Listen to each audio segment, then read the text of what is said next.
Good afternoon, ladies and gentlemen, and welcome back to Schmoe Me the Money. We got ourselves a movie review.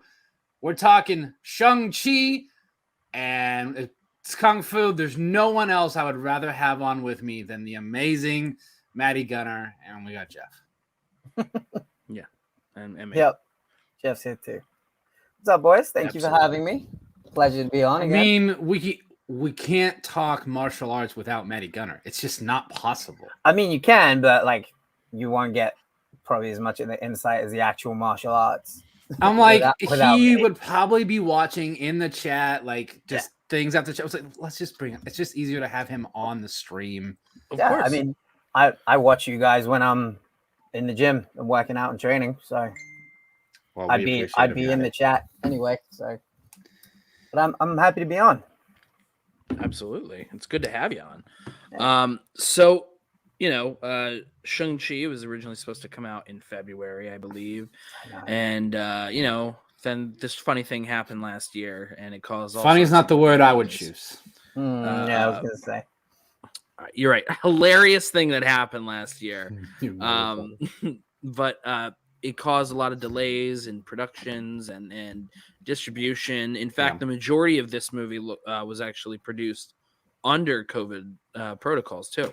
Mm-hmm. Which is interesting for like in terms of like giant blockbusters. This I don't know if there's another one that I can think of off the top of my head that actually has like this might be the first big blockbuster we're seeing that was almost completely produced under COVID. So yeah, I mean it was shot. I believe it was shot out in Australia, and Australia has been really tightly locked down. I believe that New Zealand too. I believe. Yeah, and I believe that's where they're also doing Thor: Love and Thunder, or they've done Thor: Love and Thunder.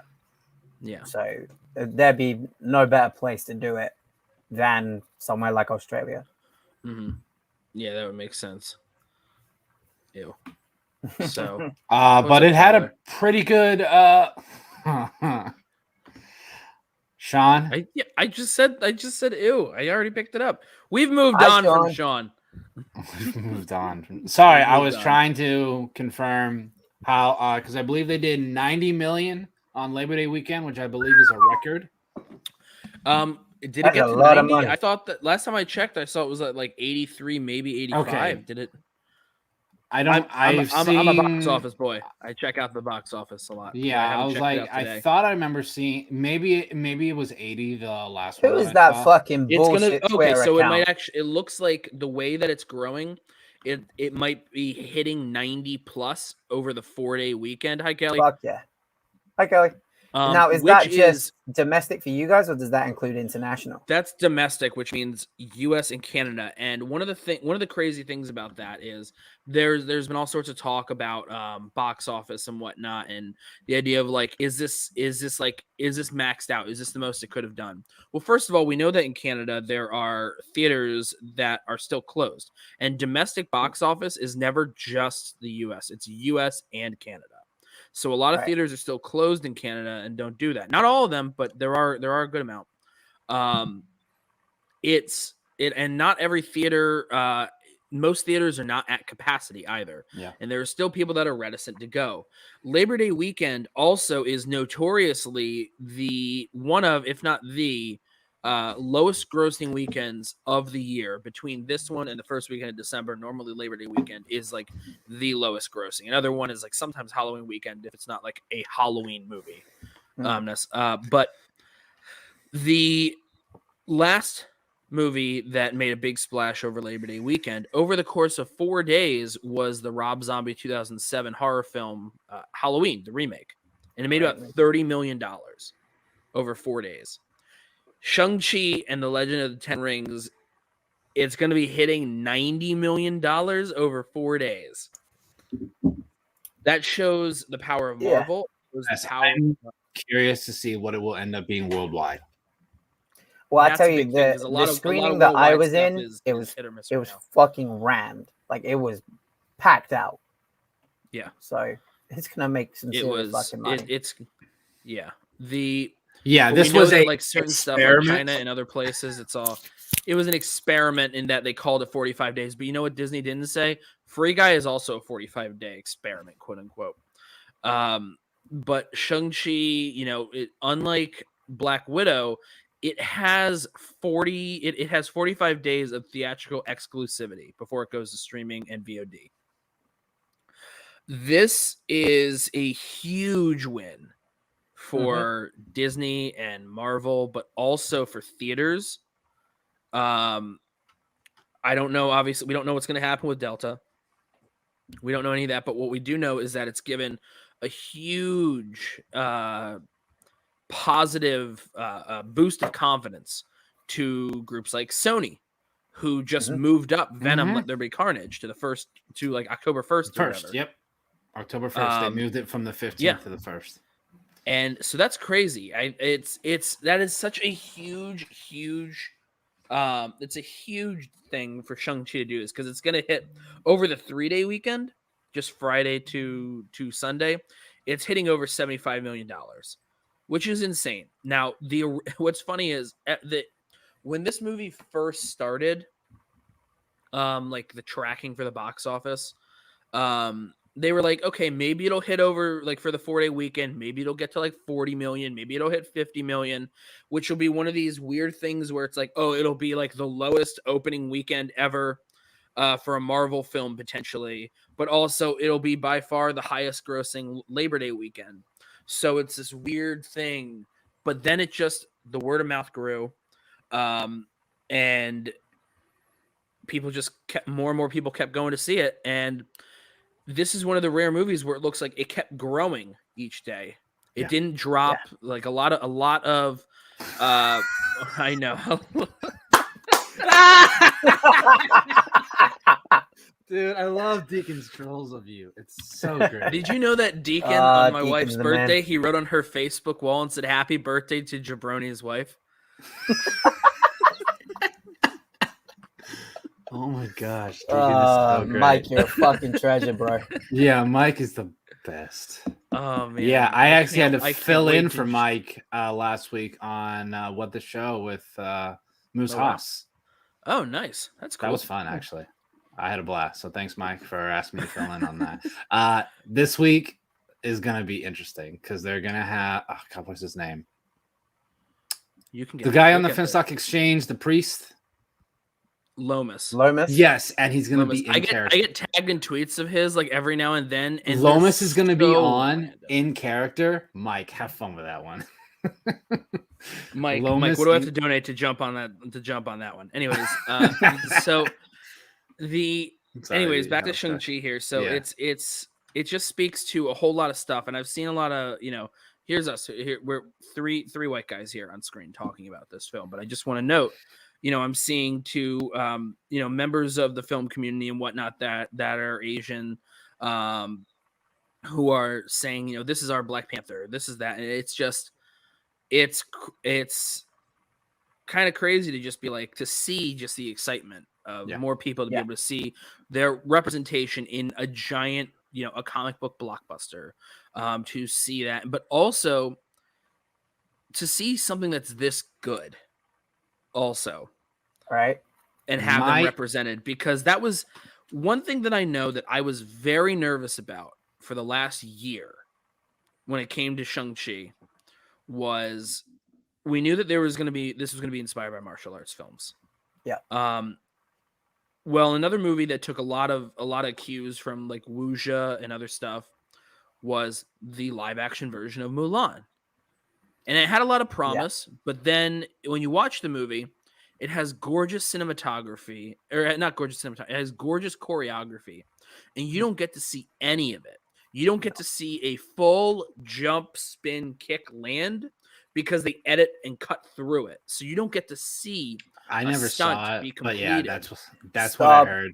Doing that shit, and it's why I thought the way they handled it in Shang-Chi was brilliant. That they filmed it all previs, took it to the editors confirmed everything, so there was going to be no fucking shenanigans, no fucking around, and then they were like, okay, you're done, this is what we're doing, now we're going to go film it.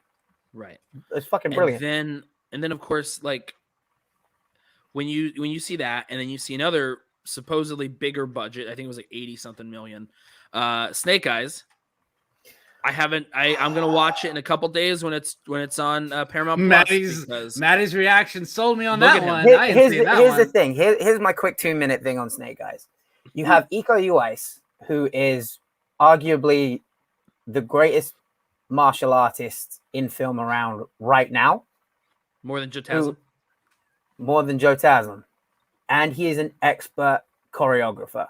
All the stuff for Wu Assassins, that's all Iko. So still gotta watch that. It's like Henry Golding, great actor, not a martial artist. And they kind of wasted Iko, which is what made me concerned for this, because it's a bigger production. Disney are obviously bigger. Marvel's bigger. I was like, oh, they've got so many great martial artists in this. I was like, I wouldn't have been surprised if they'd have fucked it, but I'm glad they didn't. Yeah. But speaking of, like, did they waste this? Did they waste this person or that person? The kind of cast that they assembled here, we'll just start breaking down like things we like, and then we're not going to like go through like the whole plot or whatever. This is a spoiler discussion, so we are going to, talk spoilers and whatnot. But let's start from the top, though. All right, we got Simu Liu, who, Superstar. Before this, he, like, when you talk about this idea of like where an actor comes from, this whole started from the bottom, now we hear, like, he was a stock photo model. It's funny you quote that, because he is also from Toronto. Yesterday, I was like, oh dear God. Yep, he's from Oh, was that Canada. legit? No, like it was shared. He was in awesome. He was in stock photos. Like, he was a stock photo model. Awesome. And then there's this joke. There's like joke memes going around, but the memes are all from his stock photos. Awesome. Yeah, seriously. And then, he was on a show that everyone who watched it really seemed to love, called Kim's Convenience, which recently was like unceremoniously canceled, which you hate to hear, like a kind of like a sitcom or something where people love it so much and then they discover it only to find out it's canceled. Like, they don't get a chance to even wrap it up in like a satisfying end. That's disappointing. But he comes in here, he gets absolutely shredded. Bro. And one of the things I like about it is, the first half of the movie, it's like he's a great fighter. Like, he's a legitimately great fighter on camera with the choreography. But what he brings to this is, like, we know that he doesn't want to be a part of this, and he's able to fight, but also bring this complete reluctance of like, I don't want to be here right now to it. And it translates through, and it's this great sort of, you see this evolution of, one of those, it's, there's a lot of like pretty, like, I don't want to say cliche, but like, average sort of story things that are in this movie a lot. When it comes to that sort of stuff, it's a guy who doesn't want to be like what his destiny really is, and it's about him embracing it. But it does it all so well. It start when he's fighting in the beginning, and he's fighting with, obviously he just doesn't want to be there. He just, like, why are you doing this on the bus right now, Razor Fist? What is going on? Yeah. All the way through to the final battle where he has the heart of the dragon, and he's fighting his father Wenwu, and he's controlling the rings, and he is an absolute expert, and he's fighting with a purpose, and you feel this is the kind of character, and the way this movie is kind of set up and built, where it's not just the script. It's not just that, where it's not just like, a story or just an acting performance of them, emoting, where you get to feel characters' journey. This is a movie where you feel the character's journey just through their fight scenes and the way their body language from fight scene to fight scene, and how they grow as a person through the story. And that I found to be really great for Simu. Yeah, I mean, fights are, if you come for a martial arts movie, the fight scenes have to tell a story.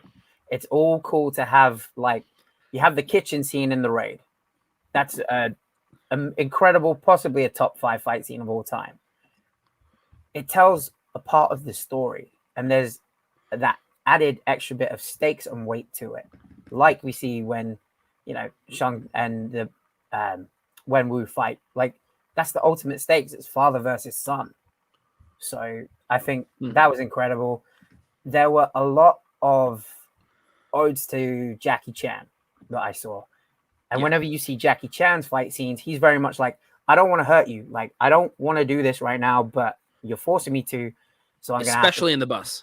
Especially in the bus. I love the little homage to the Old Boy fight scene with the angle from outside the bus as he's going through. That was very much the Old Boy hallway fight scene. Mm-hmm. And there was one bit I where felt that too, and then I was like, interesting. It's not a martial arts movie, but it's definitely an iconic martial arts scene, right? And there was the bit where he's fighting with his jacket, and then he takes the jacket off, and then he punches him, and then he puts the jacket back on. That is straight out of Rumble in the Bronx. The scene where at the beginning where Jackie's fighting them in the store at the beginning. That's who recently watched Rumble in the Bronx for the first time. Yeah, I recognize it. So, bro, I'm telling you, put those two sequences side by side. It's the same fucking thing. And then you have the scaffolding. That's Rush Hour 2. Yes, it is. And then we look at who's involved with the choreography. You have, rest in peace, Brad Allen, Andy Cheng, all the Jackie Chan stunt team. It's just an awesome love letter to those martial arts movies that came before. And that's why I love this movie so much. I haven't read the article yet. I just saw the headline from it, and it's a Vinny Mancuso article for Colliders. I'm sure it's gonna be a great read. Probably it'll probably be a little funny, but this one sounds like it's not supposed to be like a funny article, but I'm sure it'll have some funny stuff in there. But it was noting that it seems like Shang-Chi might have created like Marvel's first actual action star. Because we think of like how great the action was in like Winter Soldier, and then in like Civil War with some stuff, and a lot of stuff under the Russos and everything. But we're not going to find Chris Evans to watch his fighting after that elevator sequence. All right, we're following him because we like America's ass charm and America's ass. That is America's ass. Yes, exactly. We're there.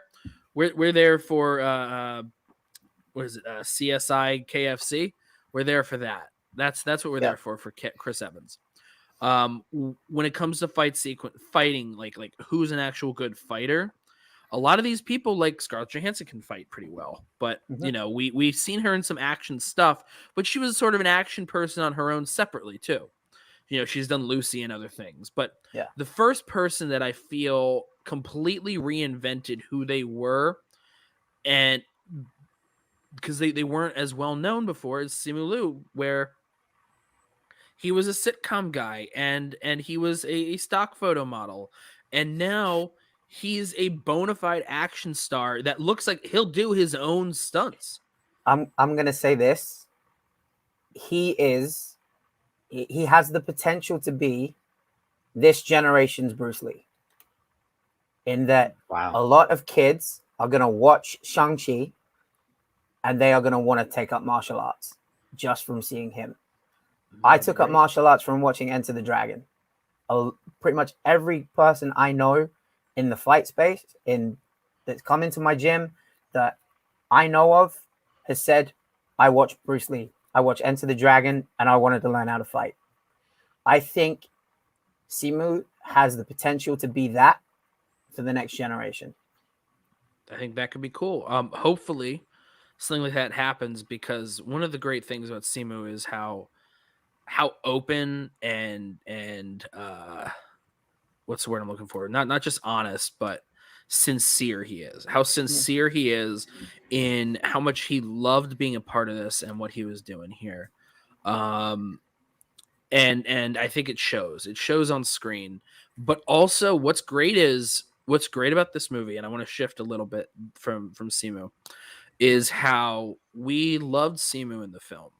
But even though the name of the movie is Shang-Chi and the Legend of the Ten Rings, there are other people in the film too. The movie feels like a true ensemble. And if there's anyone who actually is like a bigger character than Simu Liu's Shang-Chi.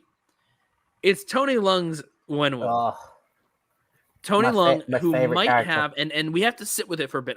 Obviously, it's way too soon. I feel it's too soon to properly rank at the moment.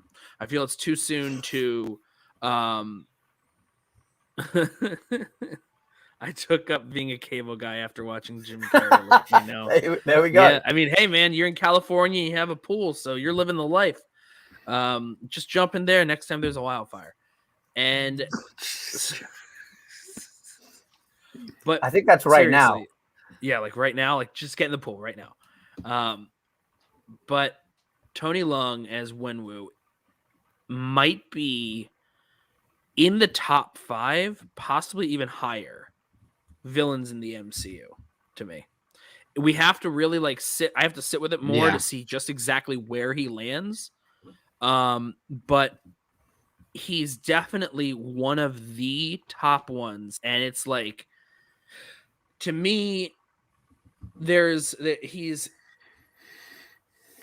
I think a lot of it has to do with like with the script and whatnot. You know, there's some good stuff in there and other stuff that's like, it's fine, whatever. But Tony Leung may have been the best actor that they've actually gotten to be a villain yet. About fucking time, too. Because think about it. Think about how badass he looked briefly sitting on a throne with his long hair, being a conqueror. But then think about just how even more threatening he is being in just a dad suit talking to Shang-Chi after the scaffolding fight. Just out of nowhere. He's just there. Just a white kind of like baggy suit. And how much of an absolute badass he was just talking. I mean, you have the scene where it's right after they see the death of the mother. Mm-hmm. He walks into the club and he has a young Shang with him. And he says, "Is that the guys?" He's got his sleeves rolled up, rings on his arms. And he's just like, "Right, I'm going to go fuck every single one of you up for killing my wife." Like, what is it? A blood debt must be paid by blood. And then he just went in and he was the way that scene was shot, like the camera moving with them as they were coming in. And also and then like, not only that, but also the mirror too, where you don't actually really even begin to absorb the fight scene. You're seeing it through a reflection, and then the camera moves around and everyone's already like beat to shit. And yeah, so I read about this and I actually agree with the way they were going. They explored many different things that had to do with origins. They explored many different things that had to do with where the rings came from, and they decided, and I kind of agree, it doesn't really matter. That's something that the way the MCU is structured, that's something that can be taken on down the line, maybe by someone else, because the origins of the 10 rings, they don't really serve the story. That's more of a, oh, okay, that's it. Okay, cool. And then you move on. You don't need to know it. Like, they're just a thing. They're another thing, and they're a symbol of other things that are still undiscovered to come.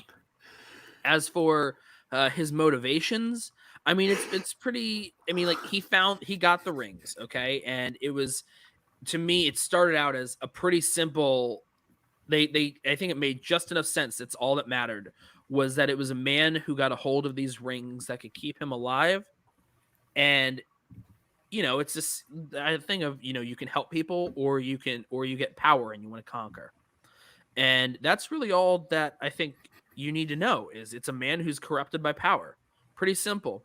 But that's not what makes him as interesting a villain. It's because of he's a man who stopped conquering because he fell in love, and what happened with that love afterwards, that actually, and him wanting to just destroy everything in his path because of love, because of his love. I mean, it's part of what, now, even though I think that Thanos was a great villain in Infinity War, I think that what they did with him, having it be like destroy half the universe because of, you know, stuff that happens to do with, you know, like just trying to balance everything out, blah, blah, blah. it's a better origin story, or his villainy makes more sense, or at least it works better for me in his story from the comics, where he fell in love with the literal personification of death, and it's his love of death that caused him to snap half of life out of existence, and that it's pain through the suffering of love that does that.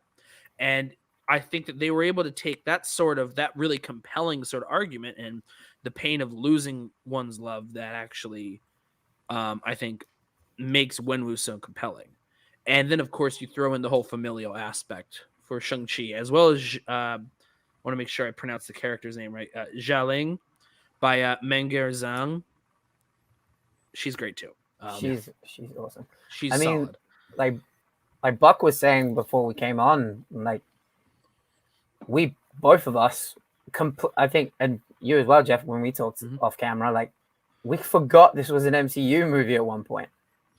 Like, I was watching this movie, and I didn't care about how it intertwined with everything else. Seeing Wong and Abomination, yeah, that was cool, but I didn't care. Like, I didn't need it. Like, I really didn't need it. I think that, the worst stuff about the movie, one of the worst things about the movie was when it tries to tie itself in to the larger MCU, actually, because it doesn't need that. It never needed that. It never needed it, and it actually distracted from the movie. Like, it's a cute thing to be like, oh, there's Abomination. We're throwing that in there because now he'll show up again at some point, probably, and also he knows She-Hulk. He's supposed to be She-Hulk. But like, it felt superfluous almost. Wong in there was, and it makes sense, especially with trying to keep it mostly to an Asian cast, to do that. And of course, it's funny, like, I watch, when watching it, one of the big surprises in terms of the cast members on there is, the pumped up role in the second half of the film, Ben Kingsley's Trevor Slattery. Oh my god, he's so and his return. And then I'm like, Kingsley. just like Black Panther, they can't make a movie without like a guy helping them who's a white guy. And I remember, no, I forgot he's actually a mixed descent because he is also Asian because he's Indian. He played Gandhi, for God's sakes. Yeah, or not Indian. It could be Pakistan. Let me check. He's definitely not. He's of Asian origin. Yeah, he is of Asian origin for and sure. He's an incredible actor. It's he's a surfer. He got knighted for a fucking reason because he's an incredible actor. And I want to quickly go back to the talking of he was conquered and then he found love. You look at the two dynamics between himself and I cannot remember the mother's name for the life of me, but when they first meet, their fight it's essentially like a Fala Chen playing Ying Li. Fala Chen playing Ying Li. Thank you. No, Pardis. Yes, it is. I wanted to make sure I was right that it was actually Indian and it wasn't like specific. It wasn't actually like Pakistani or something else. But yeah, his mother is just a British white woman, but his father was born in East Africa Protectorate, which later became the colony and protectorate of Kenya. But his father was from Jamnagar of Gujarati Indian descent. So I was just going through trying to just make sure I got that right. But that's why it's funny because, like, when you think about, I always thought growing up that there was a bit of a bit of brown face in there for Ben Kingsley as Gandhi, and then you find out at least partially he's actually Indian. So it's just a darkening of the skin thing that was a little weirder. But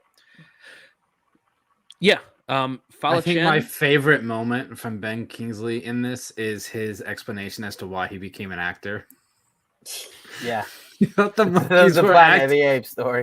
Yeah. That'd be great. They weren't actually the monkeys weren't actually riding the horses. That was acting. They were just acting like they were. I was like, oh my god, that's fucking brilliant. Like, and what's so funny was how he was just like, I was hired to play a terrorist, but then it turned out that the man who hired me was actually a terrorist. And then you succeeded in bringing down the U.S. government. It's like, He's like, yeah. So one thing you were talking about Fala Chen as Ying Li, who's Wenwu's wife. Yeah, that fight scene, to me, that it kind of equated to like a first dance between the two, because the way she was fighting and Michelle Yeoh's character, that was exactly the same. It was a lot more Tai Chi, which is a lot of like flowing movements. It's a lot more it's more oriented around peace other than violence. And then you have Tony Leung, who is just straight up Wing Chun, very forceful, powerful movements, a lot of very close range strikes to get in.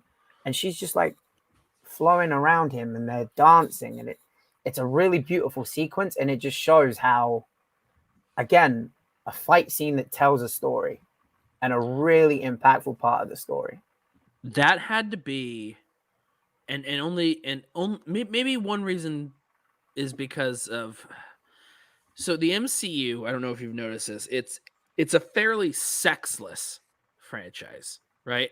Yeah. I mean, like outside of in like the first Iron Man, really, in like the very beginning when Tony Stark sleeps with that reporter. There's not a whole lot of anything that can really be deemed like legitimately sexy, outside of like, oh, Kelsey loves Loki or whatever the hell. That doesn't count though. Yeah.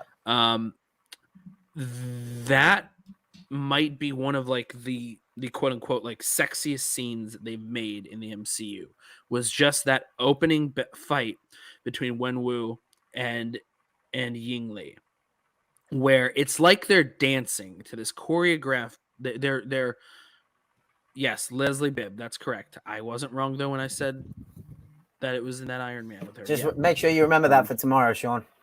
Yeah, just remember that. Oh my god! If he gets that question, he gets it wrong. I'll die laughing. I'll laugh so hard. But no, it's like they have this like they're very close, and it's like they're running. They're like almost like they're rubbing up against each other and like running their arms against one another's bodies in this sort of fight, sort of dance, where it's almost like they're getting to know each other in a way that's more intimate than they probably ever thought possible. Trust me, there is no better way to get to know the character of someone than by fighting them. And this now, from the look of this scene, the colors, the way they move around, this was to me this kind of like this pretty gorgeous cross of Crouching Tiger, Hidden Dragon, and the House of Flying Daggers. Oh god, yeah, absolutely. And that's like, there's a lot of Crouching Tiger in this movie. There's a lot of Zhang Yimou in this movie. There's a little bit of Ang Lee. There, and of course, like, you know, all the Jackie Chan stuff too with Stanley Tong and whatnot. Yeah. But like that stuff was all like fine, because like Stanley Tong and whatnot has been like imitated so many other times that for me it was noticing more the Zhang Yimou and the Ang Lee as well. Yeah, absolutely, for sure. So one thing that both it took me out of the film and yet it also kind of worked for me was the CGI. And the reason for that is, as we know, the film was produced under very strict COVID guidelines. And so to me, there's a lot more like green screen backgrounds than you'd think, even when they're outside. With the green screen backgrounds, it makes you think like, well, they filmed this they might have been outside. We don't know, but they have big green screen things that they're digitizing the backgrounds, like the skies and stuff and the mountains behind them. But also at the same time, this film in so many ways feels so disparate from the MCU, from Marvel films. There are obviously times where it looks like a Marvel film, and then there are a lot of other times where it doesn't, thanks to, you know, the incredible Bill Pope, who shot the Matrix films. Yeah, he's a Wachowski he's a Wachowski guy, and they always look great, the Wachowski stuff. But and then like you have like the dragon, and then you have that giant fucking bat monster, and the soul suckers, they just kind of call them and whatnot. The giant soul sucker. Someone's gonna get their soul sucked. And and it was Wenwu. Wenwu got his soul sucked. He did. At once, I'm like, it feels very digital. But at the same time, this feels like just this hugely epic fantasy martial arts, like this martial arts fantasy epic. Wow. And not a Marvel movie. Yeah. And I think that as a result, while digitally it'll always distract me, it felt like it almost made more sense here than if the same sort of look with how digital everything was like, I don't know, in Captain America and the Winter Soldier. If that movie gets made, when that with Malcolm Spellman. Yeah.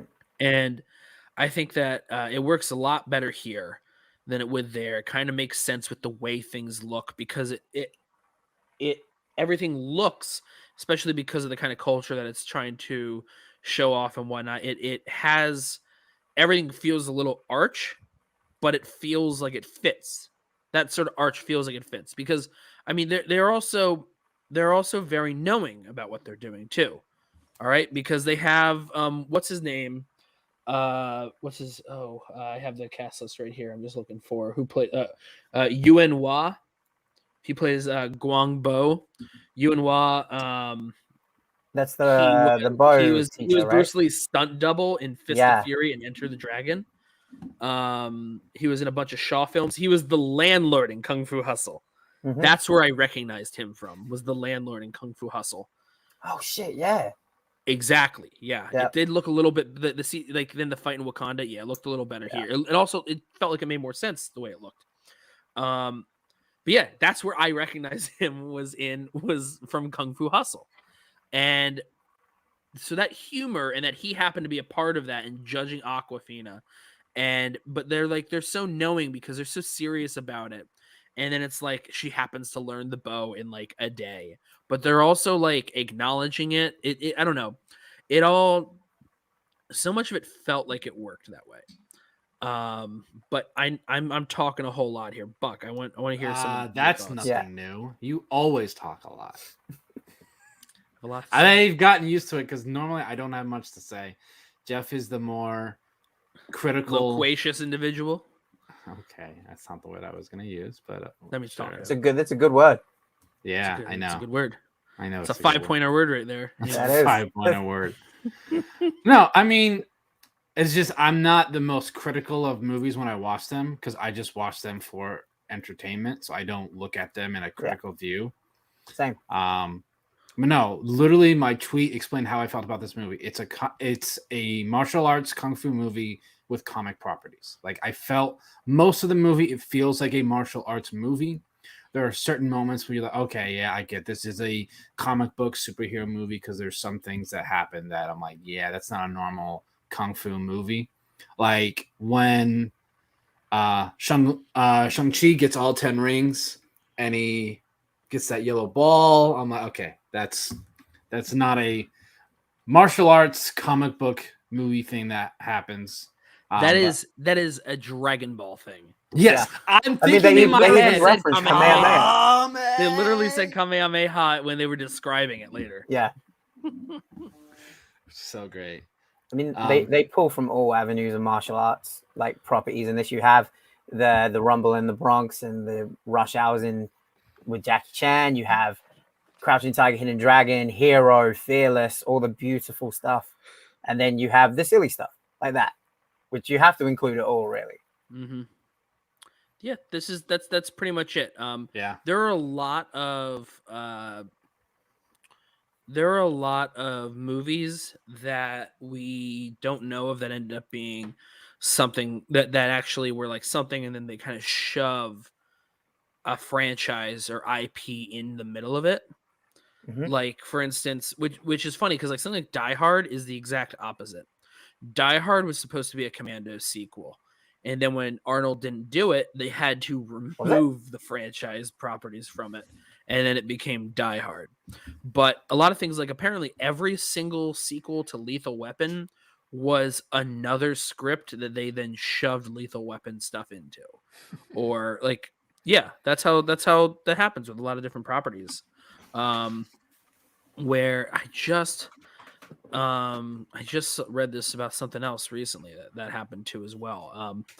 But that happens where there's like a good idea, a good script and whatnot, and then they're like, all right, cool, how can we make this something else completely different while still using a script? And that's what they did here. They made something that was just a really great story of father and son and a conqueror who, and this epic martial arts fantasy.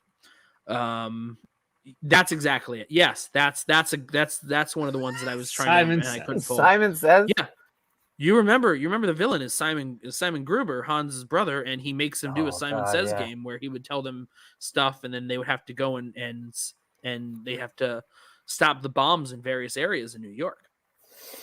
Simon Says that was what it was, and then they shoved Die Hard stuff into it.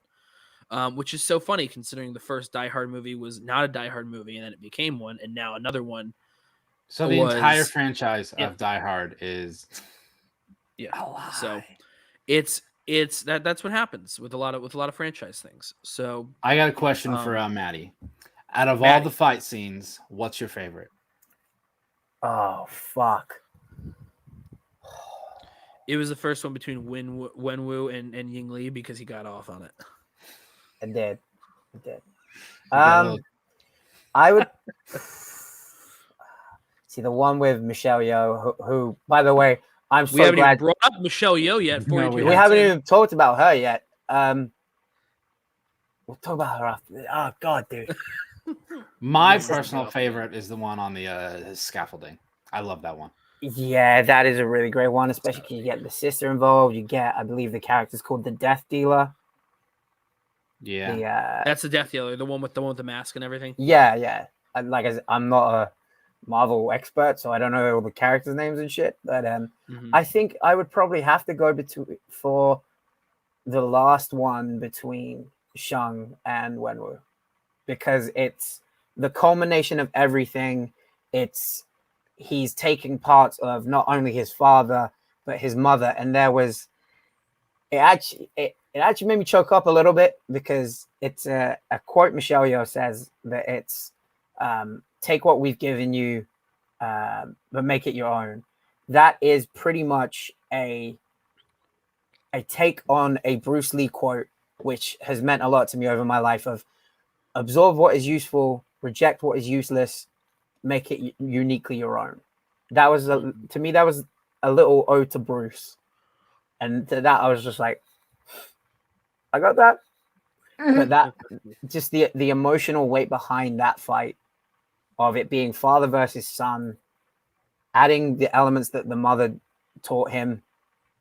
I'd probably have to go with that one. And it was just beautifully shot. You had the mixing of the styles of the Tai Chi and the Kung Fu from Shang. You had that aggressive Wing Chun style from Wenwu.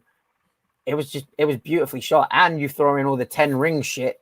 That was cool because it was like they were throwing around. I'm not trained with weapons, so I don't know the name of it, but it was like the sister uses it as well. It's like the rope with the dagger on the end. They were kind of using the rings like one of those. And I thought, yeah. So, yeah, I'd probably have to go with the last one. What about you, Geoff? Buck? Well, I said mine's the one on the scaffolding. Yeah. I personally like that. Because mine might be the scaffolding one, just because of the way it all kind of comes down. But one also, on the bus is pretty good too. Like that was another one that might be my favorite. There's so many in this movie. I'm like, yeah, that one's great. Because like I said, you learn so much about how, he's a fighter, but also it's very obvious from the way he's fighting, he wants nothing to do with this fighting. Katie's like, what is going on right now on the bus? I love the dude that got his phone out. That was like, hey, what's up? It's your boy. This is the second time he's had a cameo. Spider-Man. He's in Spider-Man, right? Spider-Man Homecoming. He's the one that Spider-Man, do a flip. And I saw people on Twitter, and I'm like, yeah, sure, I agree. Make this guy the new guy who just has cameos in every movie. He's the new Stan Lee. Yeah, he has nothing to do with the creation, but it's just like, hey, he's fun. But that would be so great if he just showed up as a guy that just like judges fights that are in every single one of those movies. He's the MCU version of Crime Faces. And if you guys don't follow Crime Faces on Instagram, he's this guy I think he's from the Bronx. He takes like all these street fight videos on Instagram and he like commentates over them. He's essentially that guy. But yeah, Michelle, we got to talk about Michelle. We got to talk about Michelle. Oh my God. So good. Michelle Yeoh is, I don't know if people know this, but she's a national treasure. This is also the second time she's been in the MCU. She was in Volume 2, Guardians of the Galaxy Volume 2. She played Alita Ogord. She was okay. She was part of the original Ravagers. Oh, okay. She was she was one of the original Ravagers, like, you know, that group that had Stallone and Michael Rosenbaum and Miley Cyrus. She's in that group. And so they did the same thing that they're doing with Gemma Chan, which is she was covered in makeup, so now we can give her another role somewhere else where she's not covered in makeup. Yeah. So, but Michelle Yeoh is it's hard to express how great she is just based on everything that's already been said about Michelle Yeoh. I'm so glad that she's been in these incredible, like the first time I saw her, I was a kid. It was from a movie that I mentioned before, 1992's Tai Chi Master with Jet Li. And she was incredible in that. And I just remember seeing her, and it was the first time I'd ever seen a woman legitimately kick someone's ass. And it's her doing the stunts. It's her doing the fight scenes. Like, she probably does have a stunt double because she I don't mean this in a disrespectful way. She's getting on a little bit in her years. So I no doubt she has a stunt person come in and help her out. But she is a legit martial artist. And she's just an incredible actress. Someone the other day compared her to me to Dame Helen Mirren. Like, she's in that same kind of class. But I counted it. I was like, no, she's way better because she can actually do this. She has like this aura and this regalness to her that, like, she just walks in the room and you're immediately like, yes, ma'am, whatever you say. Because how was she in Crouching Tiger, Hidden Dragon, Sword of Destiny? Did you ever watch that? I did. She was good. The movie I never sucked. watched it. I never watched it. That was the first movie that Netflix ever distributed as an original film. Yeah, it was one that I was like, you don't need this. Like, Crouching Tiger, it's a masterpiece. Like, it's a classic. It doesn't need a sequel. Well, here's the thing about that with Crouching Tiger. I know that we're going on a little bit of a tangent real quick. Crouching Tiger, if I'm not mistaken here, 2000 is one of many books in a series. There's a whole series of books. I didn't know that. Yeah, so Crouching Tiger, Hidden Dragon was based on a book by Wang Delu. And this series, it's like this whole, it's called the Crane Iron series. Okay. The Crane Iron series includes something called Crane Startles Kunlun, Precious Sword Golden Hairpin, Sword Force Pearlshine, Crouching Tiger Hidden Dragon, and Iron Knight Silver Face. The Crane Iron series. Yeah, guess what? Crouching Tiger Hidden Dragon was the fourth book in the series. They're named after the first characters in the title of the film and the last installment in the series. The series' 5 novels chronicle the struggles of 4 generations of Yuja, often translated as wandering heroes. Each novel contains elements which link it to the others. So, yeah. I mean, she's been in great movies before, like obviously Crouching Tiger. She was in Memoirs of a Geisha, I believe she was in that too. Tomorrow Never Dies, she was in that. Mm-hmm. So, but I feel like now she's getting like put into the spotlight. Like, the MCU is probably, other than maybe Star Wars, the biggest franchise in the world. So to have someone with such a legacy and such a rich history in not just martial arts, but film in general, finally get put into that like it was. I had the same reaction when I saw Donnie Yen in Star Wars. I was like, about fucking time. And also, Donnie Yen was like a Donnie Yen person in Star Wars. Yeah, not like just cast like, because one thing that Marvel does really well is casting like really great like actors and giving them fuck all to do, giving them absolutely nothing. Like for instance, they put Walton Goggins, who's so incredible in the show Justified and in Vice Principals and whatnot, and put him in Ant-Man and the Wasp as just like some random third-rate guy who wants to like steal stuff, but like that's it. Like they do that with so many different people, and they're just sort of like there for a scene or something. And that's it. I mean, you got Richard E. Grant, who's in Loki for what? Yeah. 2 episodes? For one episode. I mean, I mean, he was the standout of that episode, though. That's for sure. But yeah, but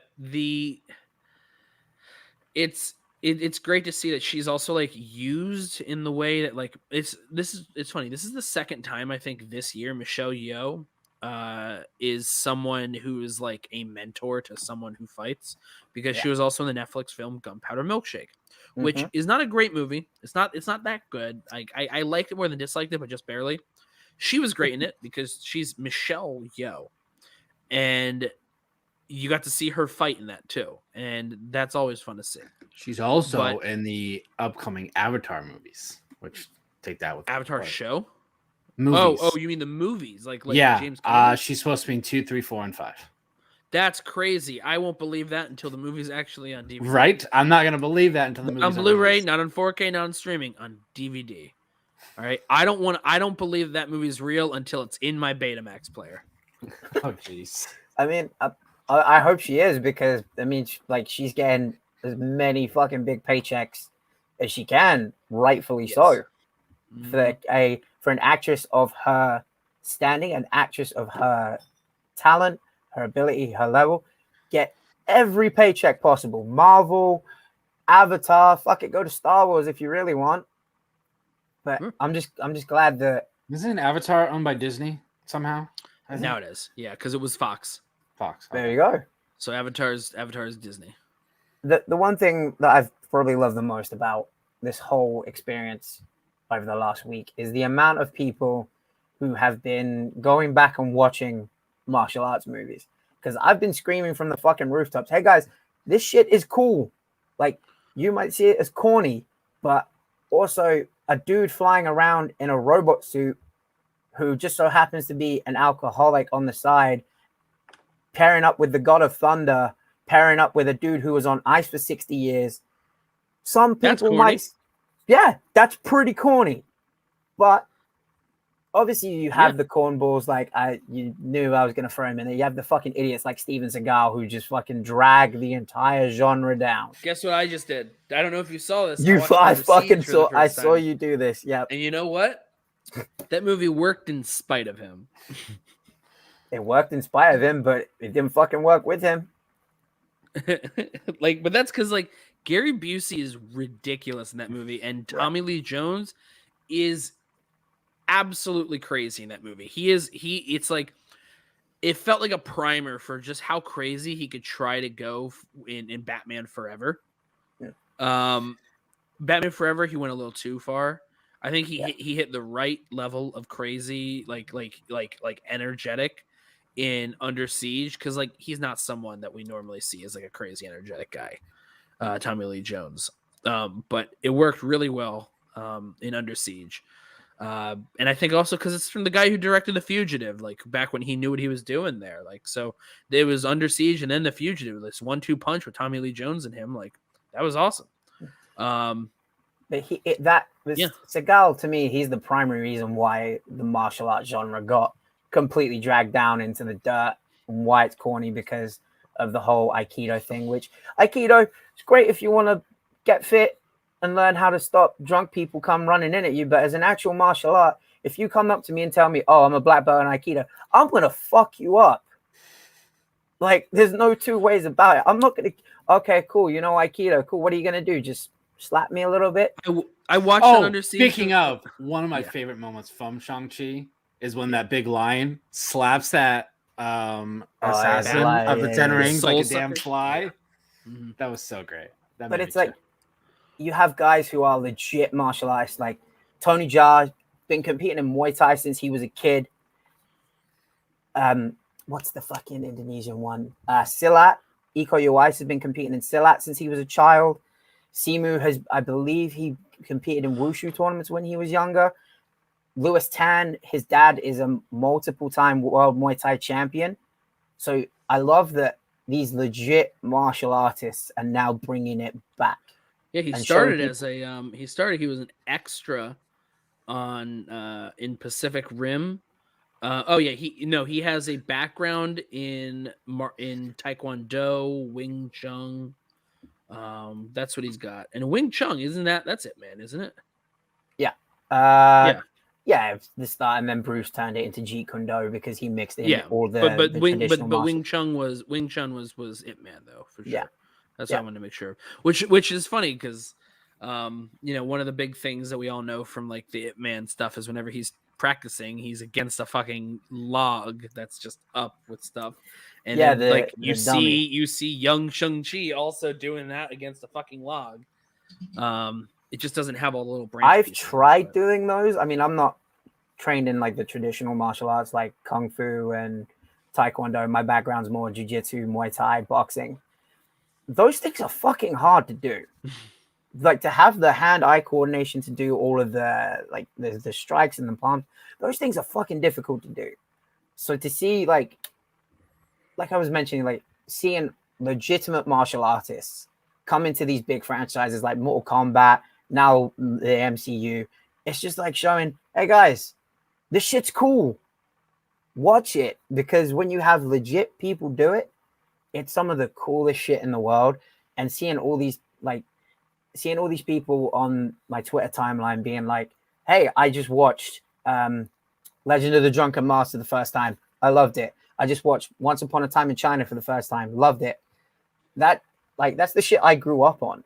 So I'm like, fuck yeah. Like people are going back and doing the research and actually learning the history of the genre because of Shang-Chi. And that to me, that's incredible. Let's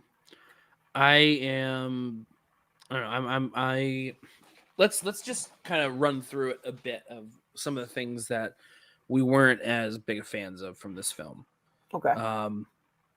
The biggest thing for me, one of them was its tie-ins to the larger MCU. Didn't really work as well for me. Like, okay, cool, Wong was there, but also they're like, it builds off. It has its own story, and then it also is like it'll lead up to the next thing. But also like Wong in the middle plus the Abomination felt kind of superfluous. And okay, cool, it'll be expanded later or whatever. But it still felt like it didn't need to be there at that time. It's distracting to me. I don't know what the hell was going on with Bruce Banner in the post-credit sequence, where he wasn't Professor Hulk. He was just Bruce again. I think that's for a budget reason. No, but that doesn't matter about budget reasons. Not when you're with Marvel Mickey Mouse money. I don't know. No, budget apparently reasons are not this a was the more the lower budgeted MCU. It was $150 million. They could have for a 30-second cameo, they would have built him out to be exactly like they needed him to be. But what else is there? The whole I don't know, actually. Like it's funny because I think that there's a lot of things that felt like, okay, I knew where it was going to go. I knew where it was going to go somehow. There are some surprises, but a lot of it felt like, I've seen some of these stories before. It was just it was done very well, but there were things that I've seen before and I've experienced before in other stuff. So it not all the time. It didn't always hit me the way it did. But I think where it needed to hit me the most with the Tony Leung stuff and Simu and their relationship, and Xialing too. I felt like Xialing was cool. I felt like she was just sort of like also there sometimes though. I feel like she's gonna have more to play going forward. Could we see a Ten Rings she's Disney Plus show? Like I feel like they kind of that, or they're a antagonist in a future. Here's the thing I've seen floating around is that a lot of those women at the end were the Black Widows that have gone to train with the Ten Rings. That's one. This is a theory. As I said, I'm not a Marvel MCU expert, so I don't know shit. But a theory that I have seen is that they will be the villain, the villain in the Hawkeye series, because you're gonna see what's her name, Kate Bishop, I think her name is, kind of go up against them. Is that something that really connects with I don't know, with the Ten Rings? I mean, then again, I don't know anything about that stuff. I doubt that that's going to be like this soon, but we'll see. Oh, it'll be way down the line, because it said the Ten Rings will return. Yeah, it did. Yeah, the Ten Rings, yeah, specifically. So, this is exactly what I think. I think that it should have been the Wong thing and the Wong thing, which, by the way, very funny though, at the Hotel California thing. That was very funny. That was great. That whole Hotel California comedy bit, gold. Especially in the scaffolding fight too. That was so great. She's just singing Hotel California. And to me, she was one of the things that was kind of hit and miss. Yeah. Oh, we didn't even talk about Aquafina much at all. I think there's a reason for it. When she hits, it was great. But when she hit, it was great. When she didn't, it was fine. Like I know that Aquafina is someone that's very grating to some people, because she's very loud and forceful in the way that she presents her comedy. I like Aquafina. I watch her Comedy Central show. I enjoy watching her in a lot of stuff. Just like all Marvel things, I think there were times that didn't need to be funny, and then it was funny. But also, I liked that she was the primary source of comedy as opposed to everyone being all quippy.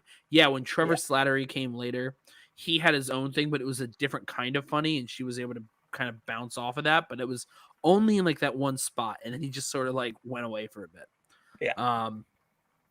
But I like that they were able to contain all the comedy stuff really to just her. I believe it's the organization. The Ten Rings are returning, not because I think Shang-Chi has the 10 rings, right? Yeah, so he has the 10 rings now. So like, organization.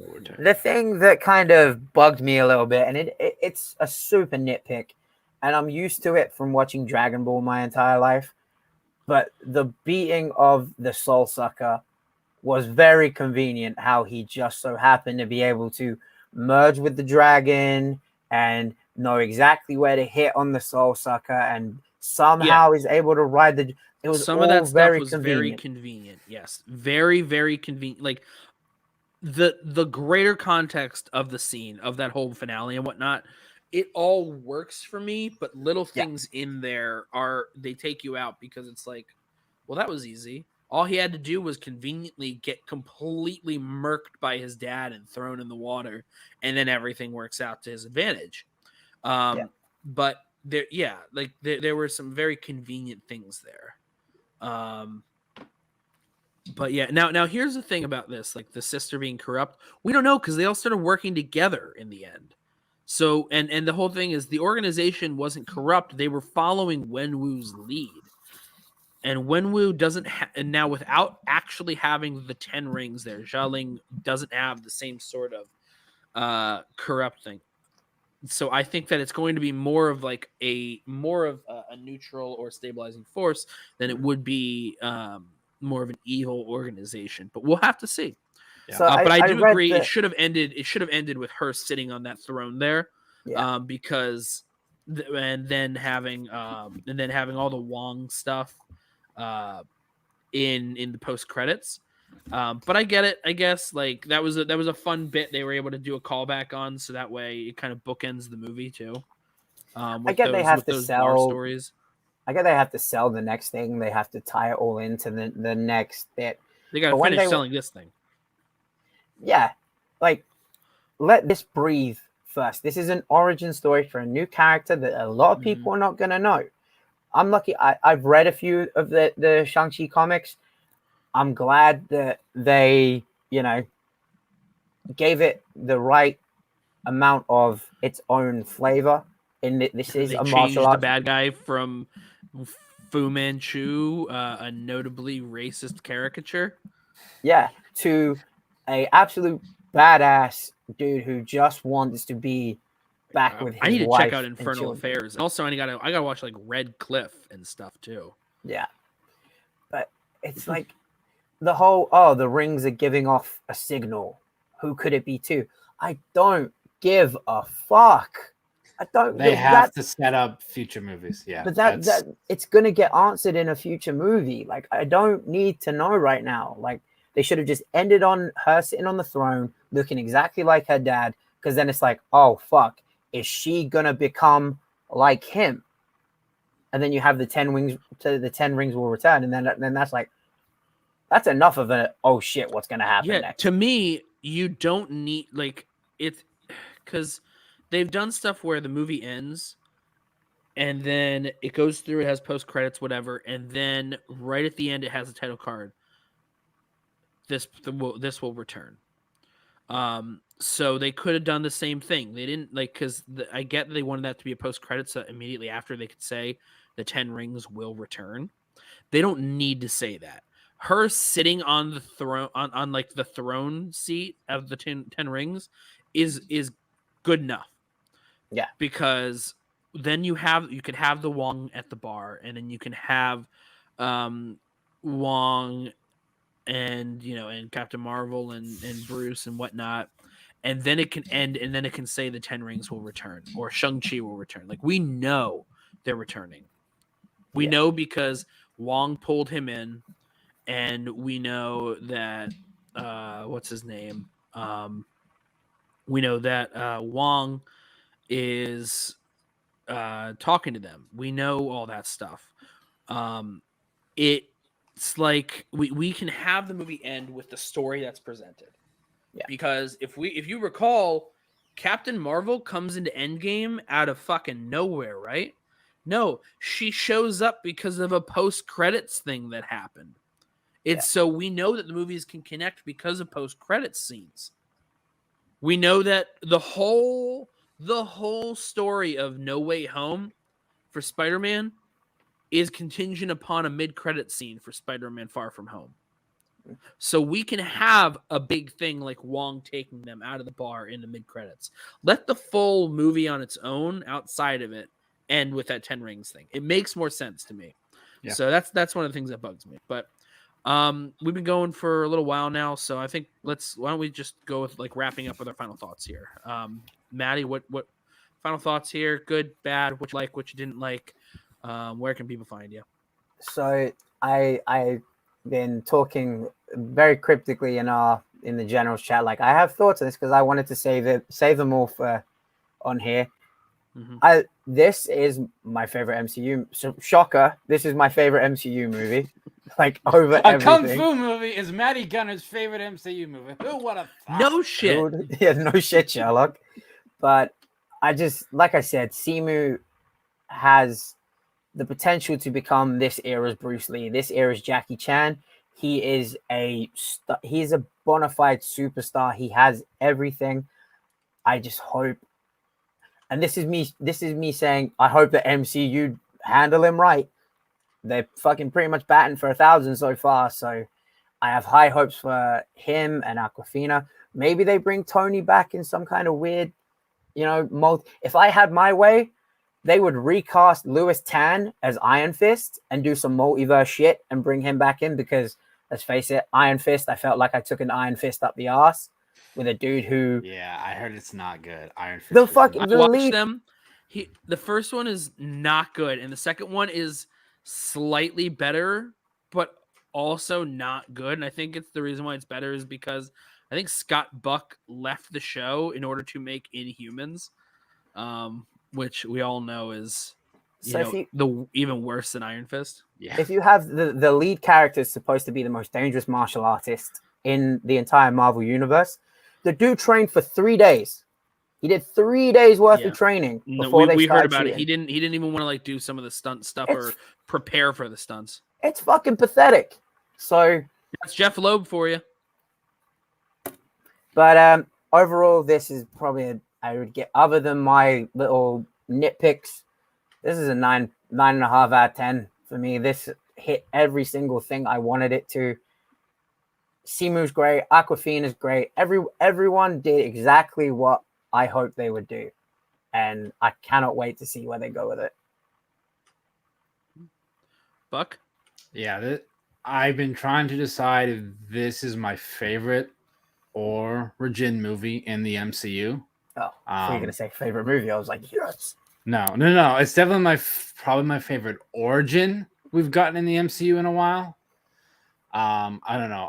I love the first Iron Man because to me, if that does we don't have the MCU.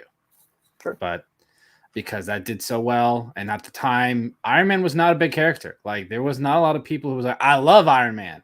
Now they do. Ask people in 2008. There's not a lot of people like, who? Same with Shang-Chi. Well, people like, who's this guy? Yeah, that's gonna change now. That's definitely gonna change now because we're gonna see everyone's gonna love this. I'd probably give about an 8. So solid.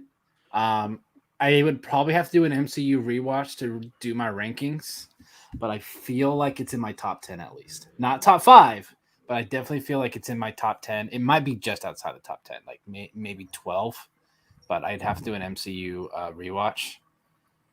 But no, this is a fantastic movie. Can't wait till it's on Disney Plus so I can watch it again. Geoff? And for me, I really dig so much of it, and sometimes like I found my attention wandering a little bit, and but that happens sometimes. There's some unfortunate Marvel-y things about it that have certain things held back a bit, but overall, I'm right in the same ballpark there, about between 8.5 for me. On Letterboxd it's a 4 out of 5, but like I do 8.5 probably. But that would mean to me, I would have to go back to see if it's my favorite origin movie, because the original Iron Man's great, but also to me, like Black Panther is an origin movie too, and I just don't think that this is Black Panther. But Black Panther is also to me like almost like a transcendent sort of comic book film, and this doesn't quite hit all of those notes, but it also hits enough. Yeah. It hit a lot of notes and also hit a lot of different notes that were great too than like what Black Panther did. So, but it's definitely up there in terms of origin stories. I don't know where it would be overall. I would also need to do a rewatch, and I'll probably start a full rewatch in January. The thing is, so many are coming because we got Eternals next month. We got Spider-Man in December. We got Doctor Strange in March. So it's like, when is a good time to actually do an MCU rewatch? Yeah, to me, it might be better to like maybe start a rewatch now, having just watched Shang-Chi, and then be able to watch through all of them and try to start having a whole rewatch. And then come January, after December's done, I'll be able to like rewatch it and kind of figure it out again, and then I'll kind of have everything kind of ranked in there ready to go for when February comes around. But yeah, I think that's really it. Really dug the movie. Excited to see what they do next with Shang-Chi and also the 10 Rings. I really want to see what Simu Liu is going to do next. I want to see what other Hollywood type things Tony Leung might want to do. I still think he's one of the best villains that we've had.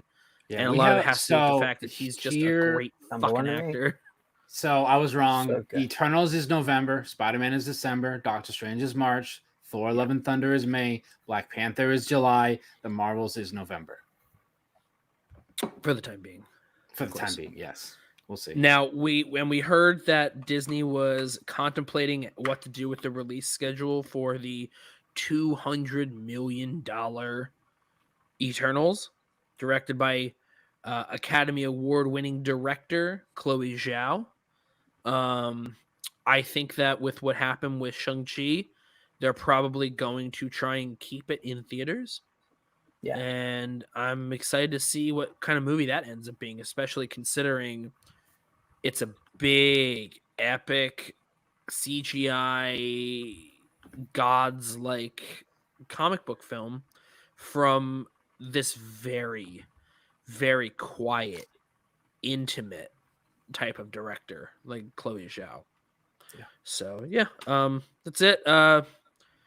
Everyone, you can find us all at these different usernames here we got listed here. They're also in the description of the video. If you are watching on replay, all the links to social media are in the description box. Please leave a like. Please comment what you liked, you didn't like about the movie. In this little panel of us, and also enjoy the Shang-Chi movie. Please make sure that you go and support movies that show that it's good to not just have a bunch of white middle-aged white guys on screen getting $200 million. Better films come from different voices, and this one is no different. So